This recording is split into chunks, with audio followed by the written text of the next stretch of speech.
అందరికీ మన తొలి వెలుగు ప్రేక్షకులకి తెలంగాణ తెలుగు ప్రేక్షకులకి భారతదేశ ప్రజలందరికీ స్వాతంత్ర దినోత్సవ శుభాకాంక్షలు. ప్రతి సంవత్సరం ఒకసారి స్వాతంత్ర దినోత్సవ శుభాకాంక్షలు, ఇంకొకసారి జనవరి 26వ తేదీన రిపబ్లిక్ డే గణతంత్ర దినోత్సవ శుభాకాంక్షలు మనం చెప్పుకుంటూ పోతున్నాం. ఒక్కసారి వెనక్కి తిరిగి చూసుకుంటే ఈ దేశంలో స్వాతంత్రం దేనికి వచ్చింది, ఎవరి కోసం వచ్చింది, ఏ వర్గాల కోసం వచ్చింది అన్నది ఒక్కసారి మనం ఆలోచించుకోవాలి.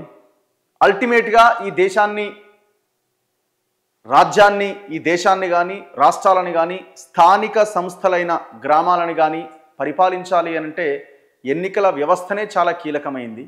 అల్టిమేట్గా రాజకీయమే చాలా కీలకమైంది. ఎన్ని చెప్పినా ఎన్ని మాట్లాడుకున్నా అసలు అదేదో పొల్యూట్ అయిపోయింది, ఇంకోటి అయిపోయింది అని మాట్లాడుకున్నా ఇవాళ కూడా మనం మాట్లాడుకోవాల్సింది ఎన్నికల వ్యవస్థ గురించే. ఎందుకంటే ఆ ఎన్నికల వ్యవస్థ ద్వారానే పాలకులను మనం ఎన్నుకుంటాం. ఆ పాలకులే మనల్ని ఒక 5 సంవత్సరాల పాటు పాలిస్తారు. సో ఇదే అసలైన పాయింట్. ఇవాళ కూడా మాట్లాడుకోవాల్సిన దాని గురించి, రాజకీయమే మాట్లాడుకోవాలి, ఎన్నికల వ్యవస్థ గురించే మాట్లాడుకోవాలి. వాటి ద్వారానే ప్రజలకి మంచి జరిగే అవకాశం ఉంది. మంచియా చెడువా? చెడు చేస్తున్న ఈ పార్టీలు, అధికారంలోకి వచ్చిన పార్టీలు మంచి చేయడానికి కూడా అదే కారణం. మంచి జరగాలని కోరుకోవాలి. మంచి జరగడానికి మనం ఏం చేయాలనే దాని మీద ఒక లైన్ గీసుకోవాలి. ప్రజలుగా మనం ఏం చేయాలా?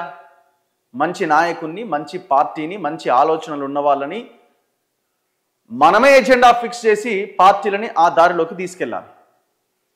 కానీ వాళ్ళ దేశంలో ఇదొక ప్రహసనంగా మారిపోయింది. ఎవడు డబ్బులు ఇస్తే వాడికి ఓటు. పూర్తి స్థాయిలో ఈ రకంగానే ఉంది అని అనుకోవడానికి కూడా వీలు లేదు.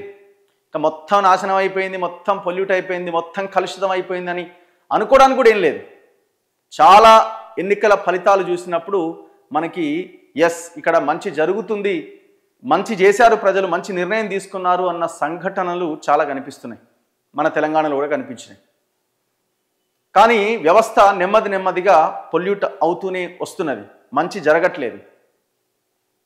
పారదర్శకత, ట్రాన్స్పరెన్సీ అన్నది లేకుండా పోయింది. సో దాని ద్వారా ఎలక్షన్స్ పొల్యూట్ అవుతున్నాయి, అన్ని వ్యవస్థలు పొల్యూట్ అయిపోయి పనిచేస్తున్నాయి.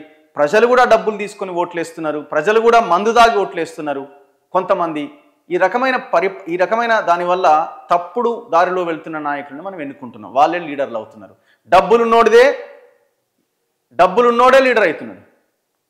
చాలా సందర్భాల్లో, అన్ని సందర్భాల్లో కాదు, చాలా సందర్భాల్లో.